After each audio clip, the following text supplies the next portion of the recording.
Daniel chapter 6. It pleased Darius to appoint 120 satraps to rule throughout the kingdom, with 3 chief ministers over them, one of whom was Daniel. The satraps were made accountable to them, so that the king might not suffer loss. Now Daniel so distinguished himself among the chief ministers and the satraps by his exceptional qualities, that the king planned to set him over the whole kingdom. At this, the chief ministers and the satraps tried to find grounds for charges against Daniel in his conduct of government affairs, but they were unable to do so. They could find no corruption in him, because he was trustworthy and neither corrupt nor negligent. Finally, these men said, "We will never find any basis for charges against this man Daniel, unless it has something to do with the law of his God." So these chief ministers and satraps went as a group to the king and said, "May King Darius live forever. The royal ministers, prefects, satraps, advisers, and governors have all agreed that the king should issue an edict and enforce the decree that anyone who prays to any god or human being during the next 30 days, except to you, your majesty, shall be thrown into the lion's den. Now, your majesty, issue the decree and put it in writing so that it cannot be altered, in accordance with the law of the Medes and Persians, which cannot be repealed." So King Darius put the decree in writing. Now when Daniel learned that the decree had been published, he went home to his upstairs room where the windows opened towards Jerusalem. 3 times a day he got down on his knees and prayed, giving thanks to his God, just as he had done before. Then these men went as a group and found Daniel praying and asking God for help.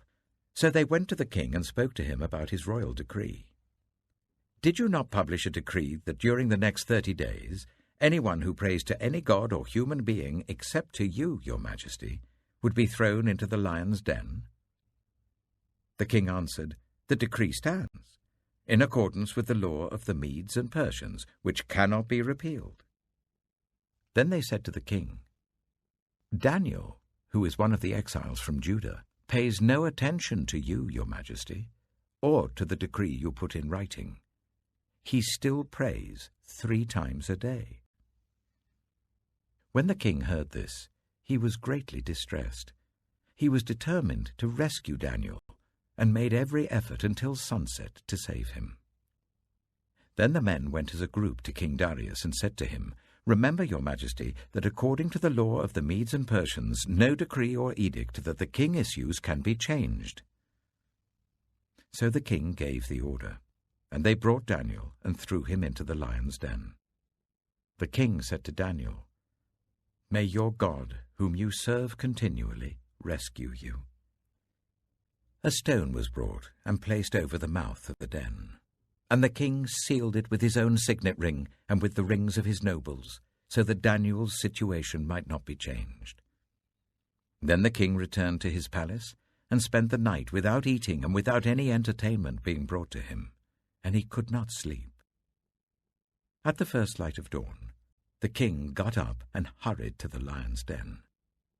When he came near the den, he called to Daniel in an anguished voice, "Daniel, servant of the living God, has your God, whom you serve continually, been able to rescue you from the lions?" Daniel answered, "May the king live forever.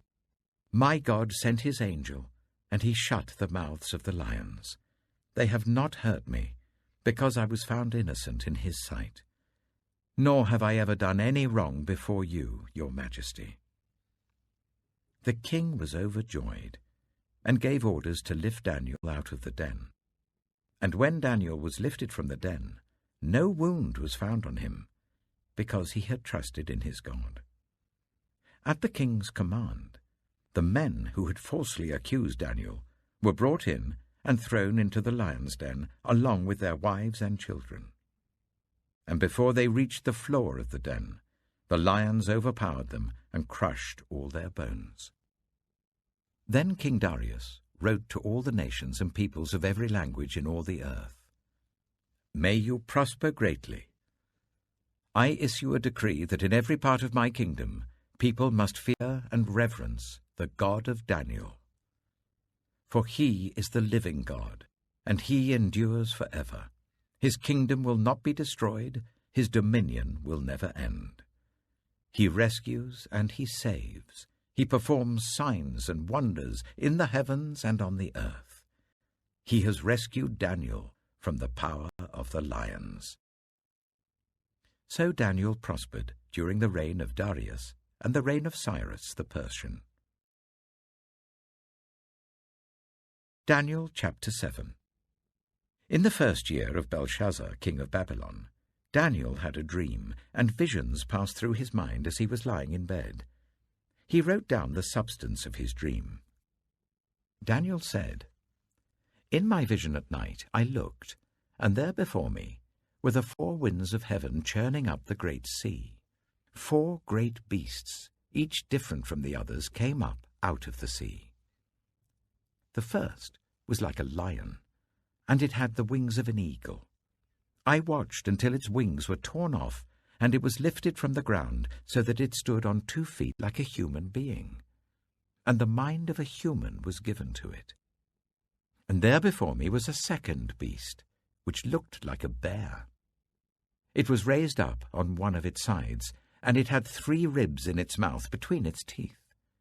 It was told, 'Get up and eat your fill of flesh.' After that, I looked, and there before me was another beast, one that looked like a leopard, and on its back it had 4 wings like those of a bird. This beast had 4 heads, and it was given authority to rule.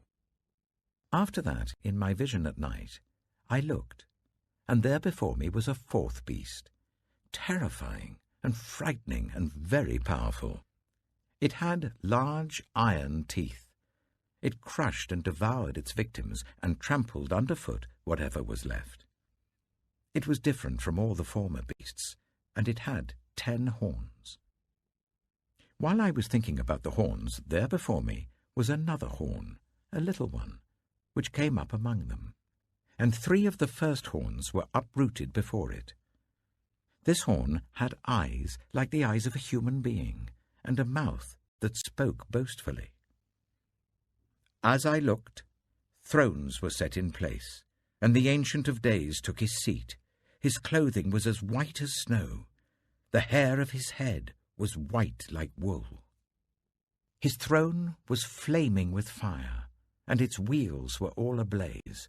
A river of fire was flowing, coming out from before him. Thousands upon thousands attended him. 10,000 times 10,000 stood before him. The court was seated, and the books were opened. Then I continued to watch, because of the boastful words the horn was speaking. I kept looking until the beast was slain, and its body destroyed and thrown into the blazing fire. The other beasts had been stripped of their authority, but were allowed to live for a period of time. In my vision at night, I looked, and there before me was one like a son of man, coming with the clouds of heaven. He approached the Ancient of Days and was led into his presence. He was given authority, glory, and sovereign power. All nations and peoples of every language worshipped him. His dominion is an everlasting dominion that will not pass away, and his kingdom is one that will never be destroyed. I, Daniel, was troubled in spirit, and the visions that passed through my mind disturbed me. I approached one of those standing there and asked him the meaning of all this. So he told me and gave me the interpretation of these things. The 4 great beasts are 4 kings that will rise from the earth, but the holy people of the Most High will receive the kingdom and will possess it forever, yes, forever and ever. Then I wanted to know the meaning of the 4th beast, which was different from all the others and most terrifying, with its iron teeth and bronze claws, the beast that crushed and devoured its victims and trampled underfoot whatever was left. I also wanted to know about the 10 horns on its head, and about the other horn that came up, before which 3 of them fell, the horn that looked more imposing than the others, and that had eyes and a mouth that spoke boastfully. As I watched, this horn was waging war against the holy people and defeating them, until the Ancient of Days came and pronounced judgment in favor of the holy people of the Most High, and the time came when they possessed the kingdom. He gave me this explanation. The 4th beast is a 4th kingdom that will appear on earth. It will be different from all the other kingdoms, and will devour the whole earth, trampling it down and crushing it. The 10 horns are 10 kings, who will come from this kingdom. After them another king will arise, different from the earlier ones. He will subdue 3 kings. He will speak against the Most High and oppress his holy people, and try to change the set times and the laws. The holy people will be delivered into his hands for a time, times and half a time. But the court will sit, and his power will be taken away and completely destroyed forever. Then the sovereignty, power, and greatness of all the kingdoms under heaven will be handed over to the holy people of the Most High. His kingdom will be an everlasting kingdom, and all rulers will worship and obey him. This is the end of the matter. I, Daniel, was deeply troubled by my thoughts, and my face turned pale, but I kept the matter to myself.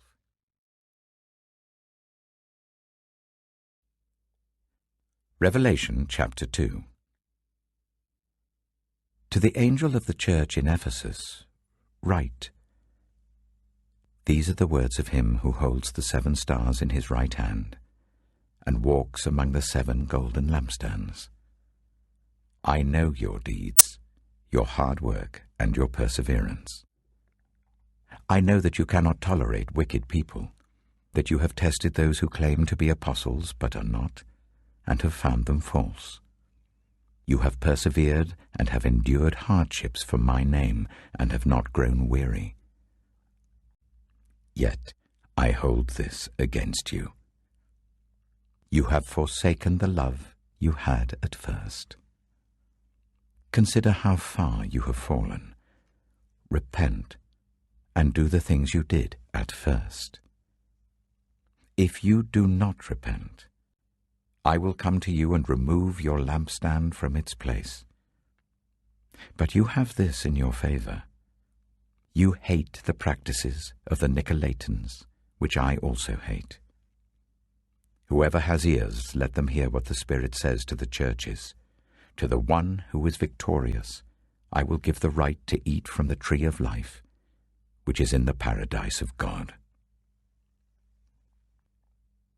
To the angel of the church in Smyrna, write, These are the words of him who is the first and the last, who died and came to life again.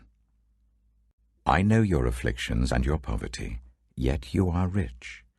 I know about the slander of those who say they are Jews and are not, but are a synagogue of Satan. Do not be afraid of what you are about to suffer. I tell you, the devil will put some of you in prison to test you, and you will suffer persecution for 10 days. Be faithful, even to the point of death, and I will give you life as your victor's crown. Whoever has ears, let them hear what the Spirit says to the churches. The one who is victorious will not be hurt at all by the second death. To the angel of the church in Pergamum, write, These are the words of him who has the sharp double-edged sword. I know where you live, where Satan has his throne. Yet you remain true to my name. You did not renounce your faith in me, not even in the days of Antipas, my faithful witness, who was put to death in your city, where Satan lives. Nevertheless, I have a few things against you. There are some among you who hold to the teaching of Balaam, who taught Balak to entice the Israelites to sin, so that they ate food sacrificed to idols and committed sexual immorality. Likewise, you also have those who hold to the teaching of the Nicolaitans. Repent, therefore, Otherwise I will soon come to you and will fight against them with the sword of my mouth. Whoever has ears, let them hear what the Spirit says to the churches. To the one who is victorious, I will give some of the hidden manna. I will also give that person a white stone with a new name written on it, known only to the one who receives it. To the angel of the church in Thyatira write, These are the words of the Son of God, whose eyes are like blazing fire and whose feet are like burnished bronze. I know your deeds, your love and faith, your service and perseverance, and that you are now doing more than you did at first. Nevertheless, I have this against you. You tolerate that woman Jezebel, who calls herself a prophet. By her teaching, she misleads my servants into sexual immorality and the eating of food sacrificed to idols. I have given her time to repent of her immorality, but she is unwilling.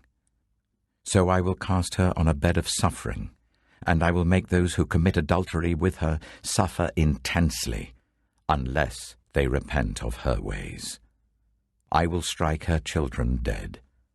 Then all the churches will know that I am He who searches hearts and minds, and I will repay each of you according to your deeds.